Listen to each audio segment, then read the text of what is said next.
Welcome to the Agency Bud podcast. On the show, we talk to agency owners and business owners, CEOs, startup founders about their biggest challenges, what makes them tick, and how they got their agencies or businesses to scale and grow. Overcoming challenges, it's what we do. Let's find out about these business owners. You can follow along with every episode at podcast.agencybud.com. We'd love to have you on board. Agency Bud is the platform for delivering increased revenue to businesses and agencies. Find out more at agencybud.com. Let's go and meet our special guest for today.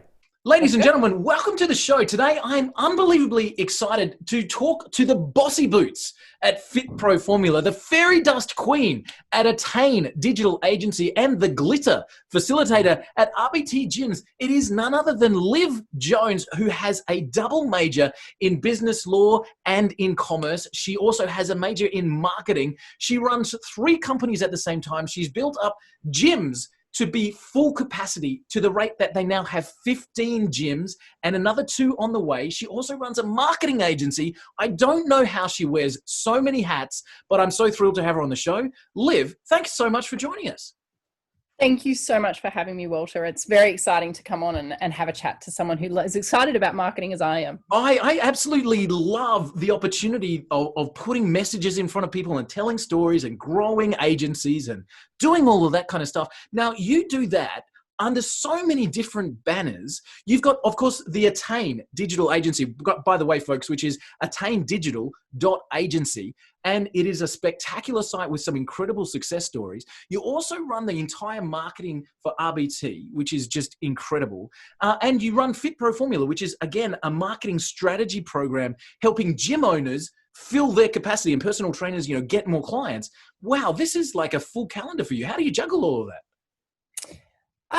Look, I mean, we're very lucky that a lot of our businesses are intertwined. So, we've got amazing teams, obviously, across all the businesses, because we've got Keystone as well, being the software business, which is just outstanding. So there's lots of things going on, an amazing family, little kids. It's been a ride. And luckily, Trav and I are pretty much as crazy as each other. So we tend to balance pretty well. Nice. Now, I met Trav, your partner, Travis Jones, who's an incredible trainer and, the face of RBT a few years ago. And I was, impressed by his muscles and tattoos, which are intimidating. They are the first thing you notice about my husband. Absolutely. I was then intimidated by his unbelievable squat videos, which just saw him lifting small cars, etc.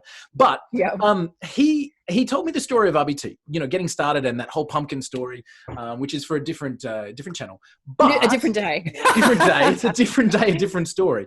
But when I look at your skills, your expertise, your background, you have been the growth, engine behind everything that's come behind it. How did you get into marketing, and then the early days of starting up these different companies? How did that all come together for you? Each of the companies really all come back to RBT is our baby. Mm-hmm. So RBT is the company that it really encapsulates the passion that Trav and I both have for health and wellness. And I'm 100% full disclosure. A lot of people assume that I'm a PT, but I'm actually in no way qualified to train people. And that is why you will never see me on a gym floor other than being trained. So for us, RBT, we're very passionate about it. And very early on, before Attain, before Fit Pro Formula or Think Tank, and well before Keystone, we needed to grow RBT. We wanted to grow RBT. And we knew, obviously, I think anyone in business understands that it's quite easy to drum up business when you are the person, and everyone is around you. And obviously anyone who's met my husband understands immediately. He's a very infectious, passionate, he's the kind of, you either love him or hate him type individual. He's a very engaging person. And as you mentioned, to this day, still one of the most fantastic trainers ever, if not the best. But obviously most people discount most of my opinions on my husband, but he is fantastic. And, from that, he did build the first RBT, with amazing stories, and definitely for another day, the ingenious ways that he did it with his back up against the wall to open the first one. And then ultimately for us to grow beyond that, he left training RBT quite early. So we needed to be able to open multiple locations without having, the Travis effect, the Travis Jones effect. So we needed to get really good at marketing. And I think most people in the industry and most people in marketing now, a lot of the business coaches now in the fitness space, will have a million wonderful things to say about my husband. We were very early to the plate with Facebook marketing. I remember all the good old days of Facebook marketing where you could basically say and do anything. Right. Which today will get you banned, but which today will, like the idea of accounts being blocked and rules and, the good old days, I tell you, it was the Wild Wild West. Like we at one point we marketed a box gap seminar, like it's just, I still remember the hate on Rachel Guy's very gorgeous booty picture. Or now Rachel Godfrey now. But like we've had a lot of fun over the years and we've been doing marketing for a very long time. And I think I don't really credit a lot of it to, my degrees or anything like that. I think my marketing degree at university was largely hogswash. But I think Travis and I both have a deep understanding of human psychology. We're very, very fascinated by human psychology. And I think that's basically the real crux of marketing, is understanding, who you're marketing to, what are their pain points, and how can you solve a problem.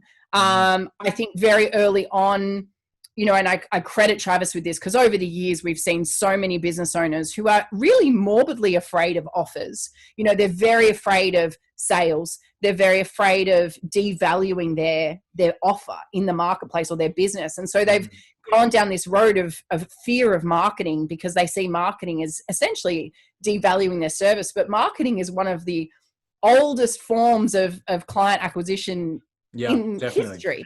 Yeah. So it's a very exciting marketplace for us and we loved it. We got into it very quickly. We were very good at it. And then subsequently started teaching other people how to do it. And we've been doing that since 2012. So we've been doing all of this sort of stuff. And then I think it was probably around the time, just before we had our second son, we decided that we got a new GM at RBT. We were basically doing all the marketing internally for RBT. And then we decided we needed to separate the businesses and be a bit more formal about it. So that was when Attain was created. That's when Think Tank was created. And that's when RBT and everything just kind of went like this. And that was about 2016, I think, December 2000. Amazing. And how did you find that transition, Liv? Like, you've gone from being an internal team to now being very much an external facilitator of different things. Like, what happened physically? Who did you have to hire? How did things play out with that transition?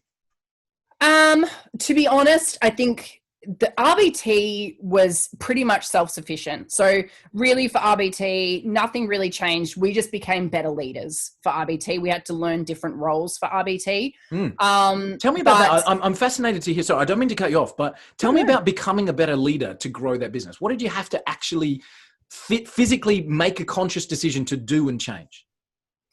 Delegate. Cool. Okay. I really think Travis and I have always gotten to where we've gotten by just digging deeper, working harder, outworking people, outlearning people. We were always prepared to do whatever it took to get to where we wanted to. It's very much in both our individual personalities. So as a team, we are quite a driven unit. And, for better or worse, there are some people who find that intimidating. There are some people who find it fascinating. But we are very much an all-in kind of couple. Okay. So I guess for a lot of people, this constant momentum can be quite exhausting. Travis and I do like to have, me particularly, I am much more, Travis is the visionary. And then I will be there I'm the wedge between what is commercial and what is visionary. I'm neither, caught up in the inertia of the day-to-day, but I am definitely not the Travis Jones. So there needs to be a wedge between the people that need to execute, the visionary. And that's typically in my life where I've always fallen into. I understand and appreciate this mentality, and I can communicate with this mentality. Yeah, I got it. So it's always been a nice dichotomy for Trav and I, where Fantastic.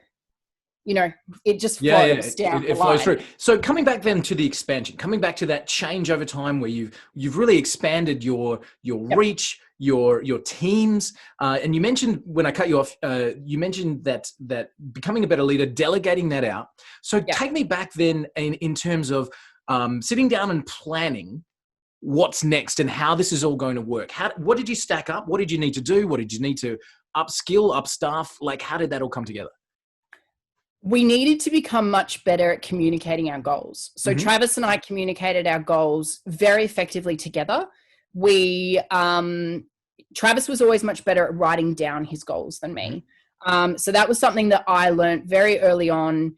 I think I'm the personality type who will take everything on and say, I'm fine, everything is okay, I'll just do it. Whereas I think for me, it was going, okay. And I think particularly, to be fair, a lot of this happened with kids as well, because I think kids are single-handedly the best productivity tool you can ever create. Wow. That's a great way to look at it. I was going to say the worst, but okay, go with that. Oh no, I found having kids the most amazing opportunity for me to realize how full of shit I was. Wow. Tell me about that. Well, you're never busy until you've had kids. Right. Like you're not actually tired. And I will stand by this to any single individual who hasn't had children. You are not tired. You are not stressed. You are not sleep deprived. You are none of those things. Do you know why? Because you can go and have a nap if you want. Okay. If I go and have a nap, someone dies. Okay. Right. So 100% was for us liberating, frustrating, exhausting, but the most amazing gift, because all of a sudden you realize why you're doing all of this and what's so important and what's really important. And what was so important for us was to make sure that this period of time was epically productive so that we could go home and be parents. Wow. Now, cool. We learned it much better with our second child, because I think first children are easy. Okay. And there's a lot of people who will come back at me for this, but the first child is easy because, one, when you're pregnant as a woman, you don't actually have a problem yet, right? Like nothing's really changed yet, except, okay, like my clothes don't really fit that well. But then you're about to have a baby. Now, our first child lulled everyone around us into the most amazing false sense of security, because he was brilliant. Like Jackson arrived into the world and just went, right, got it, done. Like he was easy. Stress-free, simple, no trouble. He was so simple. He used to sleep in cafes. Like anyone who knows my son Jackson has had the same effect. He has the Travis Jones effect, but it's the Jackson Jones effect.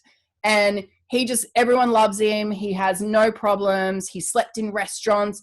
He traveled the world, for his first 2 years. He was in Ireland when he was 3 weeks old. Like Jackson just got on because he was a very big surprise baby. So he just got on the Jones family train and he was riding it. So He was very easy.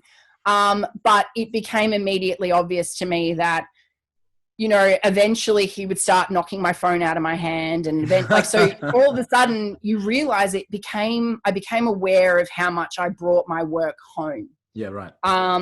Travis and I started doing date night, things like that. He brought a structure into our life, which I think lacks for a lot of entrepreneurs and for a lot of business owners. They lack structure, and children, if you allow them, will provide you with a structure that actually makes you a better leader, a better business owner, a better parent, and it actually makes you a happier, healthier person because you have to have that structure. Yeah, understood. So wow, for a start, like that's to hear that brought the structure and the routine. One of the things you said was interesting. You said during that early parenthood that you realized you had to make this time, whatever that time is, massively productive, so then you could go home and be parents.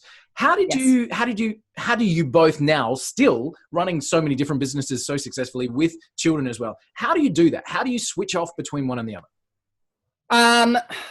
Well, I credit Michael Hyatt for a lot of this and his focus planner, which honestly changed my life. Okay. Um, We'll put a link to that in the show notes. Yes. So the concept of his focus planner is obviously that you can only really achieve 3 big things in a day.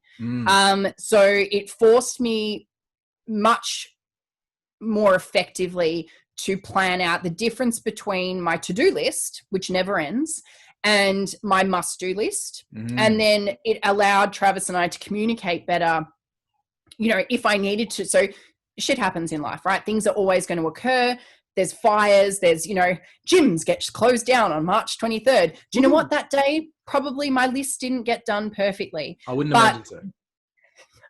But what we did manage to do in that period was, I suppose, refocus on the 3 big things that needed to be done. So if I didn't manage to get one of those things done, then I gave myself permission to work perhaps after the kids went to sleep to finish this one task. Now, what that prevents you from doing is then running off and doing all the other things that are on your to-do list, because you determined, and for Trav and I, it's in the morning, but we've determined in the morning what the big things are that we need to achieve today. And if it's not on that list, then you don't have to convince yourself that you need to do it right now, because it's a nice thing to do. If you get it done, great. If you don't, it is not important today. And that, I think, allowed us to allocate our time better. I learnt that meetings and accountability can be better than doing it yourself, because you realize as you start to level up as a leader that you are in fact the bottleneck.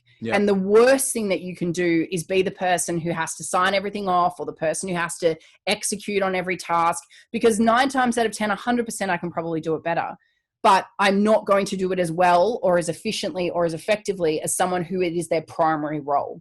Wow.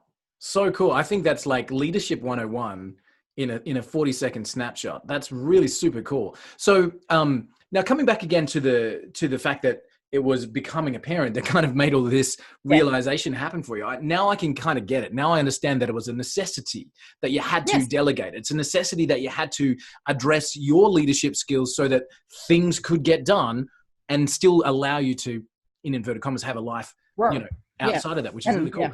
Liv, can I also, I want to dig into specifically Attain and how that's going, because, I really want to look at that. But before I do, one other comment you made, I just wanted to dig into, where you talked about yourself and Travis have this incredible momentum. And your words were, a lot of the time, people looking at this constant momentum would find this exhausting.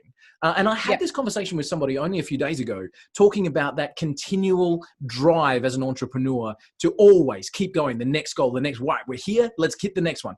And that entrepreneurial drive does tend to lead to burnout. It tends to lead to all kinds of mental health issues and that kind of stuff. Can I ask you guys, from a health and wellness professional speaking point of view, how do you handle that as a family? Do you literally turn off at specific times, take a break, or are you superhuman and can keep going through anything? It's a very, it's a loaded question. Okay. Tell me the truth. Tell me the truth. I think there are personality types that are definitely not designed to be with, or be around truly entrepreneurial people. I 100% attest to that. I think there are certain personality types that do not thrive in that environment at all. They need a lot more structure. They need a lot more, direction. They need security. And when you've got people around you, that are like bang, bang, bang, bang, bang, bang, bang, a lot of people really struggle with that, even for a short period of time. There are other people who can manage it for a period of time. My dad is very entrepreneurial, crazy in his own right. So I think for me, I have been surrounded by that for a very long time. It's ingrained in me that that's normal. I don't have a concept of a 9 to 5. I don't have a concept of security or safety or a job or being paid or any of that stuff. It's not in my in my blood. Yeah. So I think that you have personality types as well that are excited by the potential for success and, you know, not afraid of failure. Like something my dad taught me very early on is second is the first loser, and success teaches you nothing, failure teaches you everything. Nice. So I understood from a very young age, one, to be as competitive as all get out. And then two, that really, why are people afraid of not getting it right? Like it is in not getting it right that you learn another way of doing things. And school and all these sort of ideas, I read something the other day where school is designed around the concept of testing you when the answer has already been predetermined. Life is testing you when no one knows the goddamn answer. And this is what I love about this whole COVID mess, right? No one has the answer. There is no precedent. There is no exception. There is no, oh, here's the secret avenue. Like no one knows. The government doesn't know what they're doing. So why do you expect to know what they're doing? Like just make it up as you go. Like, wear the damn dinosaur mask and make people laugh. Like, you know, it's just about doing what needs to be done. And I think if you don't fear failure, then the only option for you is success. Because you will just keep going, because you're going to get knocked in the head eventually. Like there's always slaps, and Travis and I have had our fair share of slaps. But I think what gives you longevity and what gives you respect in any industry is that kind of concept of, well, they'll just keep going. And that's where the faith, trust, and I think ultimately, you know, it's particularly in Travis's case, this following of people is because, you know, he shouldn't have got it right, but he just keeps getting it right. But that's because we just don't stop when we get it wrong. We just keep going. Yeah, absolutely. That's so cool. And just winding back just a little, because I'm a solid subscriber to that philosophy, by the way. Like even when you're talking about, you know, the 9-to-5 job and working for a paycheck, like it just makes me vomit. Like, it's just not in my nature. So I completely, I'm a subscriber to that. But I also understand that there's a lot of people that, you know, that structured life and everything, like, and again, it's just different personalities. But rewinding just a touch, if I can, because I want to just focus on the decompression, on you mentioned the Jones family train. I want to focus on that Jones family train pulling into a quiet station for a moment. Do you have that ever, or is it 100% go all the time? I think it depends what you call decompression. I think as we're getting older, we're getting better at it. As our children are becoming more aware, you become better at it. I don't think it's actually in our nature to want to slow down or to stop. We're not very good at it. We don't have holidays. We don't do, you know, prior to kids, everywhere we traveled, we were working. We did seminars, we did events, you know, we monetized. Like before children, we would have people live in our, you know, we would rent these amazing houses, and then we would have people come live with us for like 3 days of over a weekend and pay us the equivalent of our rent. I remember that story. In fact, Travis showed me the incredible mansion that you guys had. It was Bali or Thailand or somewhere. I can't remember. Oh yeah, like you wanted to go to this like prince's house and get other people to pay for it, which I thought was cool. Yeah, like people just didn't do that when we did that. Like that was 2013 when Trav and I did that. You know, like, and we just rocked up and went, you know what? This woman was like, it's $33,000 a week. And we were like, fine, we'll pay you $33,000 for 4. Like, you know, and it was just like, you just did stuff because it was like, what was the worst that could happen? Like everybody else would be worried about all the things that could go wrong. Trav got hit by a car that trip. I've still got scars on my leg from, you know, and the guys that were on that trip will tell you, like, you know, I fell off my motorbike and stuff. Like all these things happen, but like, we've made amazing friends out of this. We've had amazing people, amazing stories. And, you know, Trav and I still to this day think there's so many stories no one will ever know about, you know, because it's just crazy stuff because you're doing crazy things. But we had fun. We've always had fun. I think now with our kids, our decompression time would be being present. Yeah, nice. With our kids, which anyone with kids knows that's not decompression. That's like, oh my God. It's recompression. Like Travis got one of those Garmin watches the other day that like alerts you when you have excessive stress. And as soon as we got in the car to take the kids to school, it started beeping, being like, you're in a stressful environment, take a few deep breaths. Because everyone knows, like we've got 2 boys, they're pretty crazy. And, you know, they like in the back of the car, you know, like and it's not yelling or fighting. 9 times out of 10, it's like one's Batman and one's Superman, and they're like, you know, and so it's life, right? Like life is constant. But Travis will joke now that I have my chickens. So we've moved out onto like 5 acres. Nice. And in this gorgeous 1960s house that we're living in at the moment. But it's on an amazing block, and that's what we wanted. So, you know, the kids have got a trampoline. I've got a chicken coop. You know, it started with 4 chickens. Now I think I've got 26 chickens. You know, but like for me, I'm a very nurturing personality. So, and I grew up on, you know, on property. So it's natural for me to want animals around me, and I find them very soothing and relaxing. Nice. You know, I go out in the morning, I grab my eggs, I get to feed my family fresh eggs. I feel like a, you know, genuine Wonder Woman, and we've got a veggie patch now and all that. So I think for us, it's about finding a complete picture. It's, you know, that's takes a lot of effort as well, and it's not relaxing as such, but I would say it's more for us about having a broad scheme. You know, nice. Trav's taken up cycling. He's going to cycle from, where is it, like Brighton to Bondi or something stupid like that. You know, so he went out one day and just rocked back up with a bike, a helmet, and Lycra. And I was like, we've spent the last 10 years together making fun of people in Lycra. You better believe the next 10 years is me making fun of you wearing Lycra. And he said, well, in that case, I'll pedal coast to coast and just pedal coast to coast. Nice. So, you know, he and his mate Tyler are doing that, which I think is great. So I think for us, it's about understanding. Decompression is about understanding you can be all in. You don't need to be all in on this business thing. You know, you can be all in on being a parent, all in on business, and I'm all in on chickens. You know, nice. Like it's about having all facets. Yeah, I love it.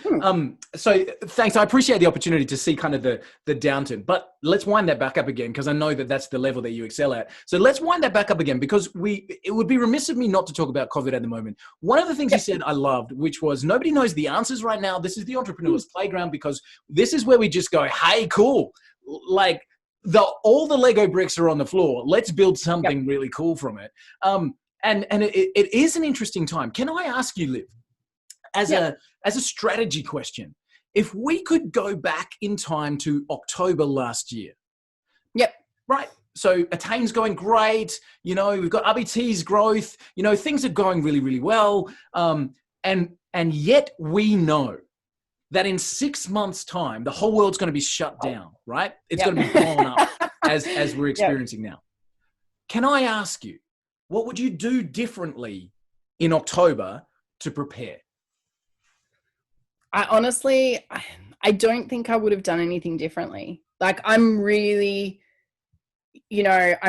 proud of how everyone in our teams have come together, you know, for this. You know, like, I think everything that we've done, you know, right down to Trav, like just being the leader that he is for RBT, you know, to have this massive buy-in across over 100 people, you know, where one day you're like, I don't even know how we're going to be able to pay your wage type stuff, you know, like I don't, you know, and I know it happened to a lot of industries, but you guys, for those of you who go, oh, I've had a downturn, you know, it's like, no, like they just made it illegal for us to debit our members one day to the next. Like, you know, the buy-in for thousands of members to want to be able to rally behind you, you know, and I have the ultimate respect for people who can do that with one club, you know, but at the same time, I want people to understand these are people who are bought into you by your staff, and they want to support them because they are the Travis Jones to them. Like, and you've created this, like, this crazy idiot who slept in his gym created a movement of people that want to be better, healthier, support people, and fight for our business the same way we are. So, and then you've got staff who are working more hours than they're getting paid for. You've got amazing people who are thinking about ways to make things better. And I love, this is when I go, yes, like this is fun. Like, let's change the rules. And it is going to be a really tough time for a lot of people. It could still be a really tough time. But if we go down, we will go down knowing that every step of the way, I'm proud of what we did. We don't sit back and be grateful for anything, you know, and think, well, this is where we want to be. No, like, you know, it's never enough, because every time you get to a new level, you're like, well, but hold on, they're here. Like, I want to be there. So you're constantly moving up and up and up until the point where you're like, hey, Jeff Bezos just made like $30 billion yesterday. Asshole. Yeah, like, right. Now, What, how what dare did he you move the do? benchmark so far forward? Like, Yeah, like we what need to did catch I up. do on the 20th of June? Like I was celebrating my husband's July. I was celebrating my husband's birthday. Like lazy. Come on, get with it. I know. What else can you do? So I think that's fun. You know, it's awesome. And I love it. So yeah, I wouldn't change anything except enjoy the ride. I love it. Fantastic, Liv. Hey, can I ask you about Attain? So, again, guys, it's attaindigital.agency, and this is your marketing arm, and this is your let's grow other people's businesses focus, specifically from an agency and marketing point of view.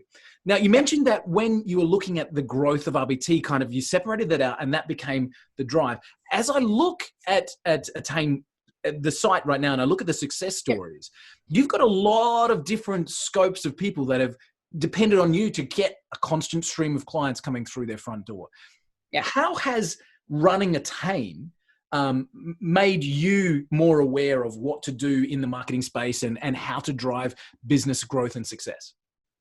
I've always been really fascinated by client acquisition. And I think, I mentioned this at the very beginning, like the psychology of it and, really being able to shift and change other industries. I think fitness as an industry is actually a really exciting, fast-paced industry. It's one that is ready to throw out the rules. It's created by a whole bunch of people that typically haven't come from very traditional backgrounds. Now, if you can encourage a lawyer or an accountant or, someone like that to go, well, yeah, I'm going to try Facebook marketing. Like, I feel like I won.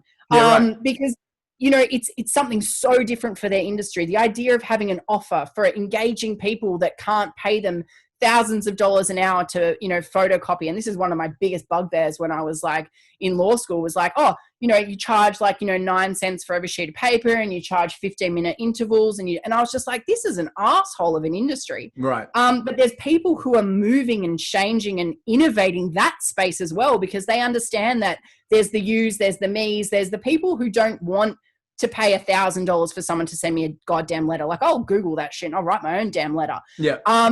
It's just, it's that mentality when you've got these business owners that are growing and, I'm sure all of you, anyone watching this who's growing a business now, you understand like there's a fear factor around those industries. And I think to be able to bring the people and reconnect them with these amazing industries, accountants can save our patooties, lawyers can save your butts as well. Like it's awesome.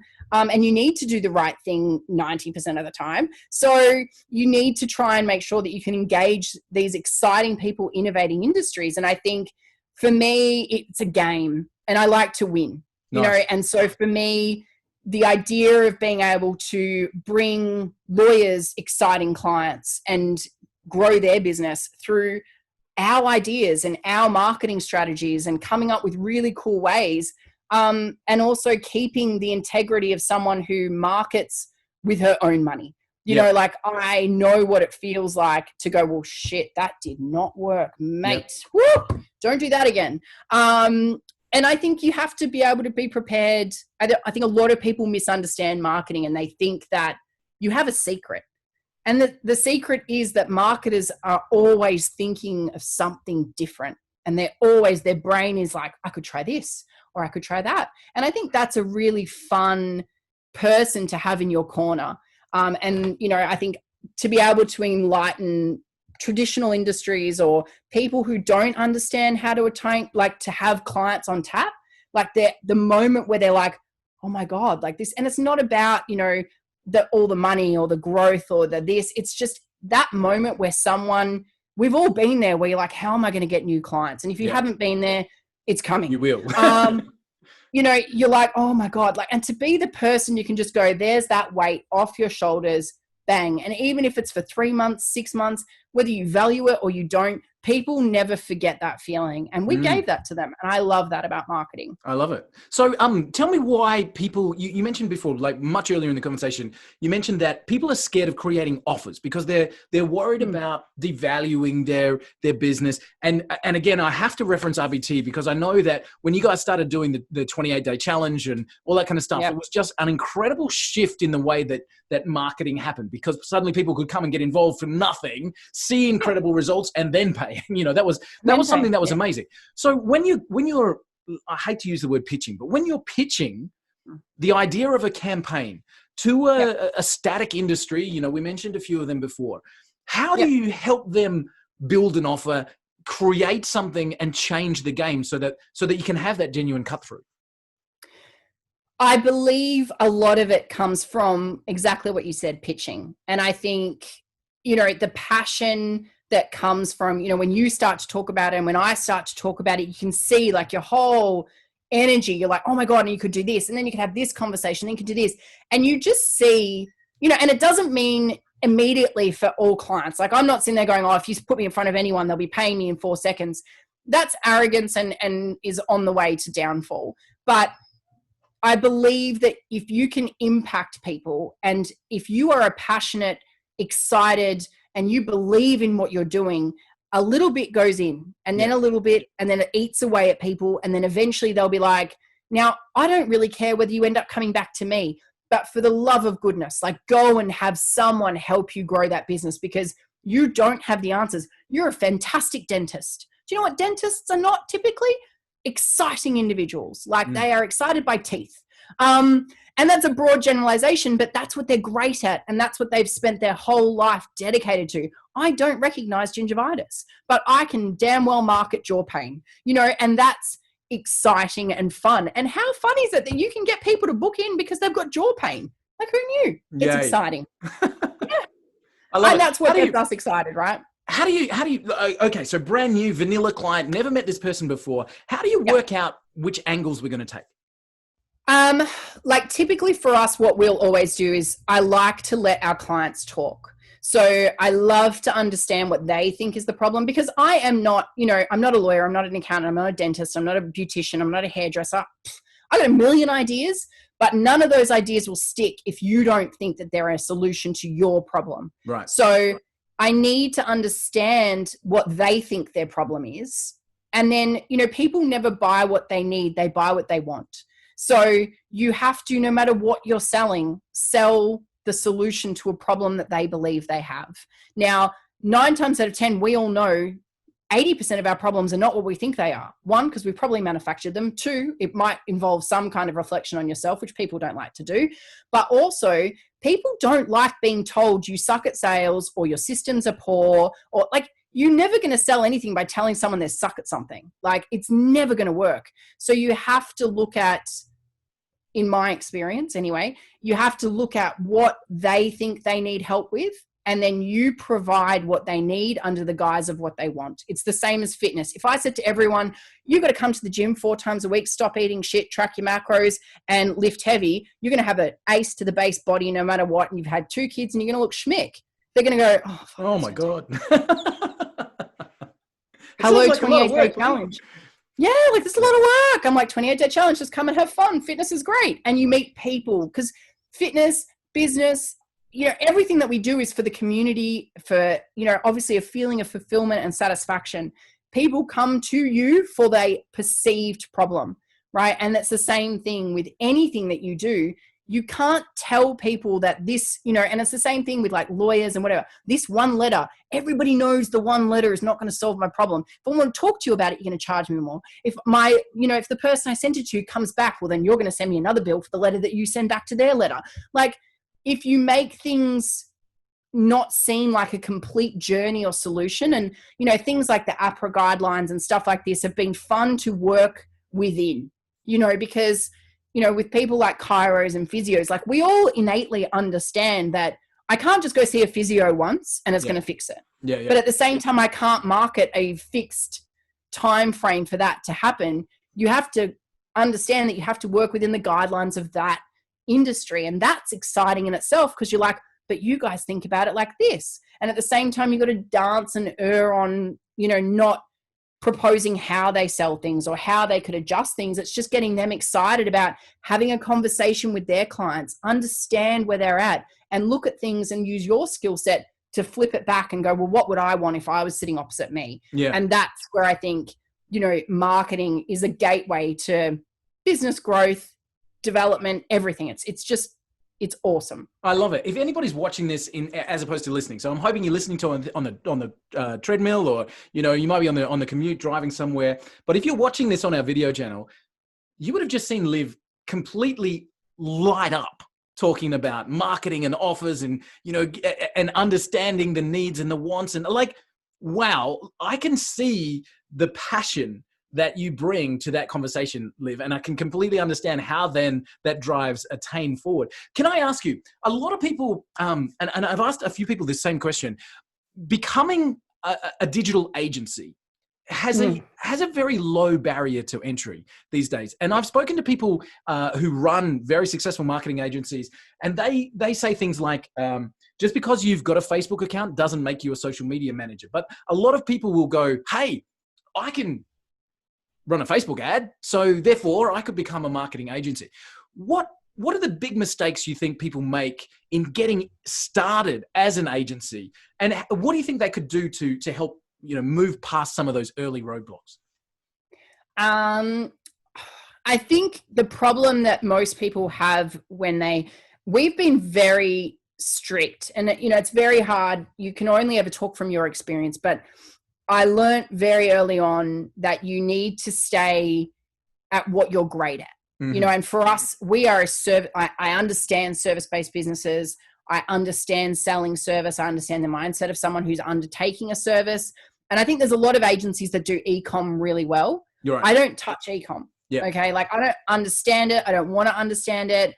It's just not my jam. But service-based industries and, changing people's lives through a service is something that I'm very passionate about. So naturally for me, that's where my brain goes. Yeah. I have, actually my head of strategy at Attain, her partner is actually an e-com genius. Like, he loves it. And they actually met working at Attain together.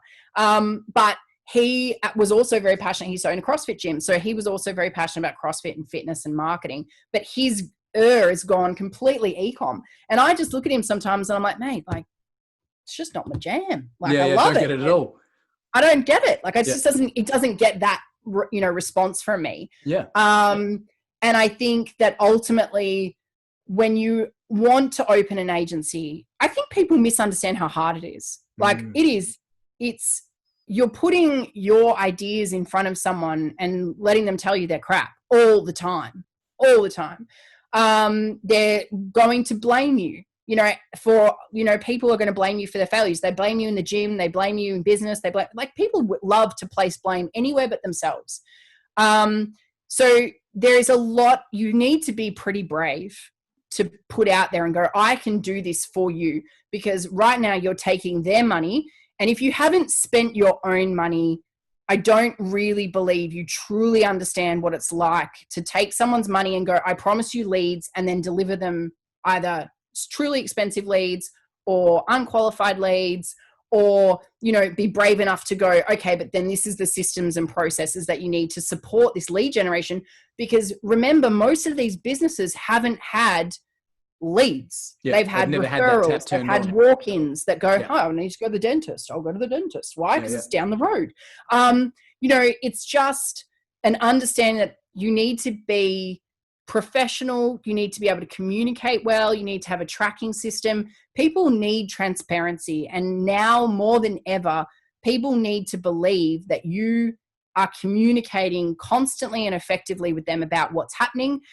We have a very open agency style where, for us, we run all the ads through the client's ad accounts. Mm-hmm. So they can see what's happening. Technically they could take it and run but I don't care, because I think that we all know, anyone in marketing understands that marketing isn't just turning on an ad. Yeah, marketing is knowing what to do when the shit isn't working the way it's supposed to work. It's the time. Marketing takes an inordinate amount of time if you are doing it correctly, to set up automations and emails and replies, and to give the client the certainty. Like, just getting a lead, Jesus, a monkey could do that. I literally could show my 5-year-old how to launch a Facebook ad, guys. It's not hard. Okay. To set up a great Facebook ad, to set up great retargeting or Google ads or any like this sort of stuff, and to look at it and go, I can make that better. That can convert better. I can adjust this, or I can exclude that. That is marketing, and that takes time. Yeah. And business owners don't have time.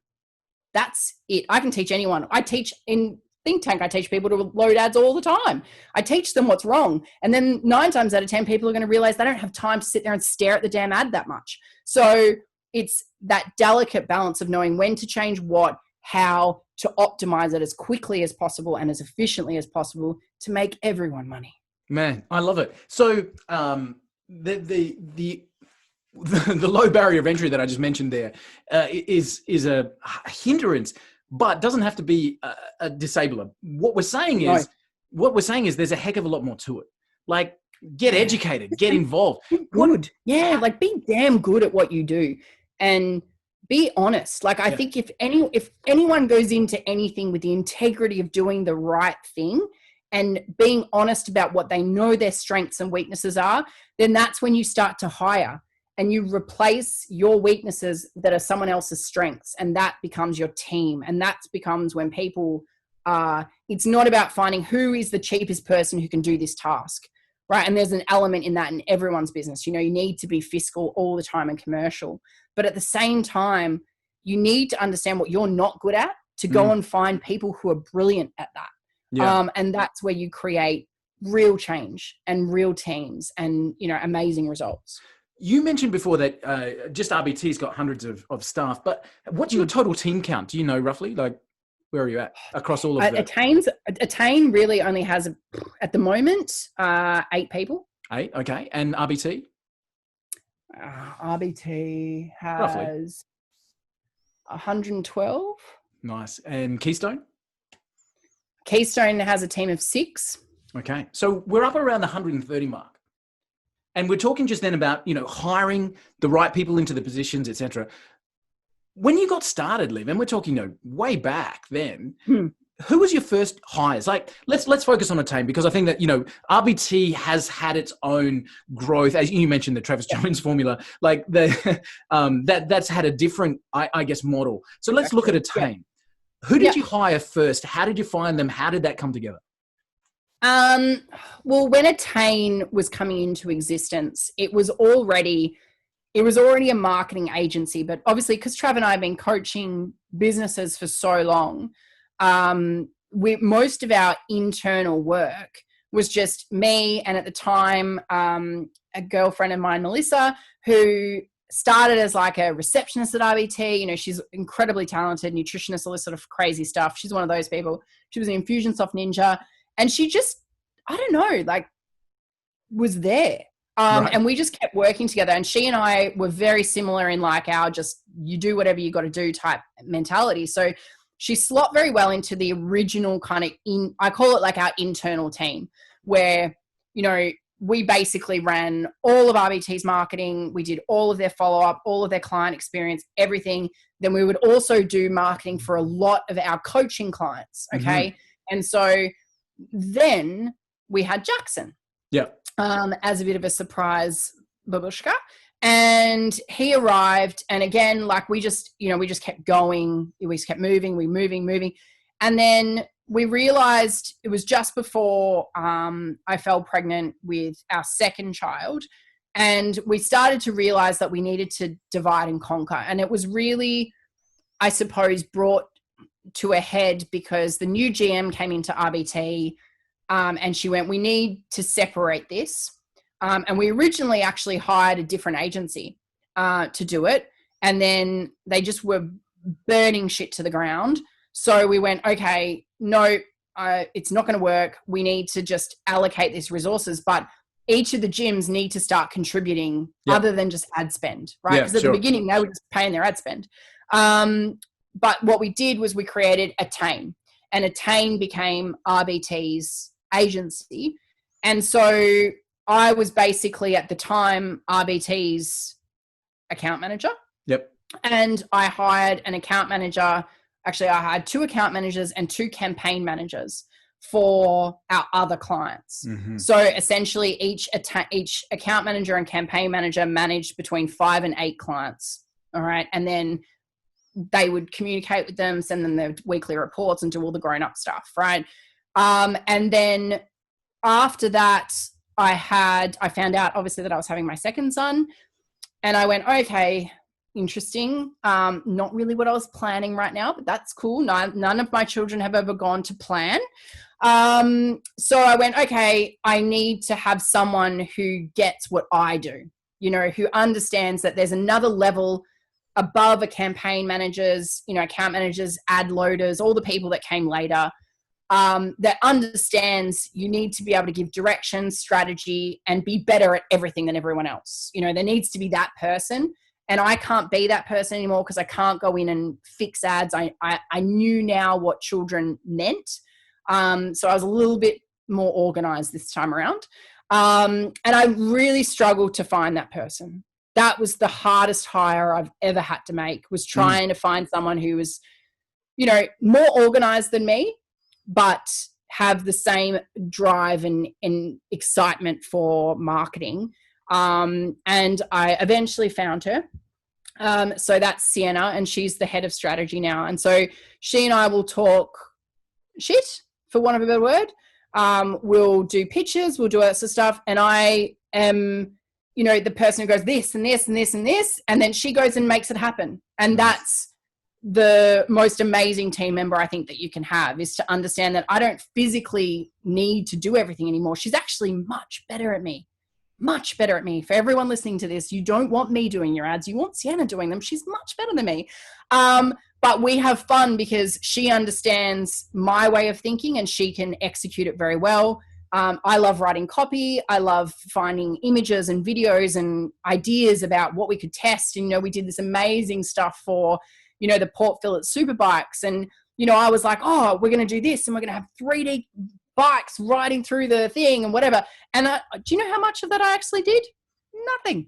She did it all. She went and found the person to make the videos, and she got all the graphics done and turned into 3D videos. And she's the real glitter facilitator. I just take all her credit. Nice. You're just the glitter supplier. So was that a formal hire with Sienna? Like, did you go through an agency to do that, or was it a head? No. Like, I find I've gone through a lot of different hires over all the companies. We've gone through recruitment agencies. We've done everything, Seek, recruitment, LinkedIn, everything. Like, if you want to talk about different ways to find people, I'm really good at that. I honestly credit consistently telling people what we do all the time. Travis and I, from the very beginning, have been very open about our life. We have always shared information. We've been very open about education and inspiration and motivation and sharing what we do in our lives. And in that, we've always managed to have people on the periphery who've been watching what we do. And in that process, actually, I first met Sienna, but I didn't know that I'd met Sienna. Sienna actually was a member at RBT at one point. She also she was up in Brisbane, so she left being an RBT member. She came down to Melbourne for a charity event Trav and I ran about marketing and how to do marketing, that we ran for YGAP, because we were partnered with YGAP for quite some time. So we ran like this full day business event for businesses around marketing and strategy and offer generation and things like this. So over the time, she's had multiple touch points with us. And then, I'd spoken to a lot of people, and she just really stood out as someone who got what we were about. And obviously that's because she's been around for a long time, just didn't know. Nice. I love it. Liv, you talked before about the Travis Jones effect. We've mentioned it a few times. And for those who don't know Travis, you can check out a whole bunch of the Facebook videos and you'll see why he has such a magnetism. But I have to tell you, from the short amount of time that we've spent together here on the call, there is a Liv Jones effect. Your unbelievable passion and excitement and drive and energy is absolutely commendable. I know you don't do well with praise, but dude, you're incredible. Can I ask, what's next? Like, where are you headed? Wow. Keystone, RBT is, as always, our baby. Keystone, I can't express how excited I am about how it is going to change the health and fitness industry, not just for PTs, but, for consumer end-to-end type solutions as well. It's just, I can't explain how exciting it makes me, and I am the least techie person on the planet. Attain, I just am constantly excited by the concept of marketing. I'm really excited about some things that we've been doing this period, but I'm also really excited for the post-COVID return to just life, I think, and I think marketing really, I love gimmick marketing. I really do. But I also just love that marketing right now can give people security, but I also look forward to people being able to see their business growing forward. I've never seen so many people afraid, and I don't like that about COVID. There are certain personality types that we talked about before that really love this stuff. Like Trav and I are weird. We get that. I am not afraid of everything crumbling to the ground because I'm like, well, we'll just do something else. Like, I'm literally have bags out there because I'm making nesting herbs because no one's doing it in Australia, and it's mental. It's like chickens, sprinkle lavender. Who knew? So it's like there's always weird shit going on in our life, but I think we're very passionate about moving right now through what I think will, as your daughter, you mentioned, with her journaling, has recognized that this will be a light bulb moment for people. This will be something that will be talked about, whether you agree with it or you don't, or you think it's a hoax or you don't. The fact that people are making such a big deal out of it tells you that regardless of which way it goes, there's probably going to be some movies about this. And it is going to shape our children and their lives and our lives and businesses and the economy for a very long time. And I think that's exciting, but also I really feel for people right now who don't know a way out, and that's why I would say, please, like whoever you are, like find someone who inspires you and motivates you, follow them, ask them questions. Like social media has made it easier than ever before to just see that it is possible. There are people out there now who don't have the answers, have no, like, I promise you, there's no marked deck of cards for anyone, and you can disclaim, we were joking about Jeff Bezos the other day, earlier in the conversation, but, you can go, oh, but he's got bajillions of dollars. Yeah, but he still had to take a punt. He's still taken a punt at some point, whether or not it's relative to what you or I would think, but you need to be brave enough to take a risk. So message someone if you want to know something, ask people. You'd be surprised how willing most people are. Good people are always willing to tell you everything that they know. Now, what you do with that, that's you. But information is there. Read books, listen to podcasts. And inspiration. Yeah, like watch these videos, what Tap you're into doing the right here. Audiences. Exactly. Like it's just exciting what you guys are doing, even with this. Like, people who would never even know who I was are being able to know that you can do it. You can have all these opportunities because you make them. It's not given to you. You go and make them every single day by the choices that you make. And just because you don't get it wrong day one doesn't mean, you're not going to get it right the next day. So just keep moving, constant movement. I love it. I love it.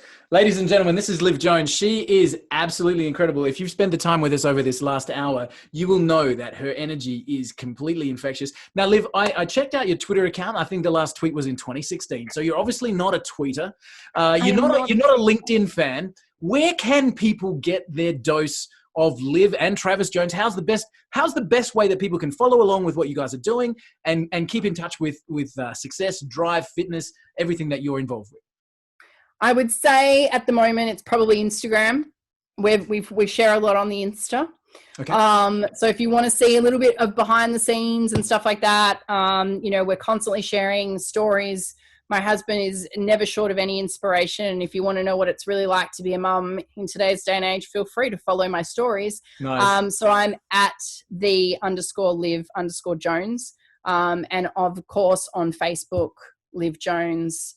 You can follow us there. There's always lots of fun stuff on Facebook as well. And if you want to get fit, can't go past RBT gyms. Love it. Absolutely. Fantastic. Liv Jones, thank you so much for your time. I will leave you to your chickens, to your beautiful two boys, and to your incredible drive and success with Attain, with RBT, with Keystone, with the Fit Pro formula. You're an inspiration. I love it. Thank you so much for the time. Thanks, Walter. Cheers.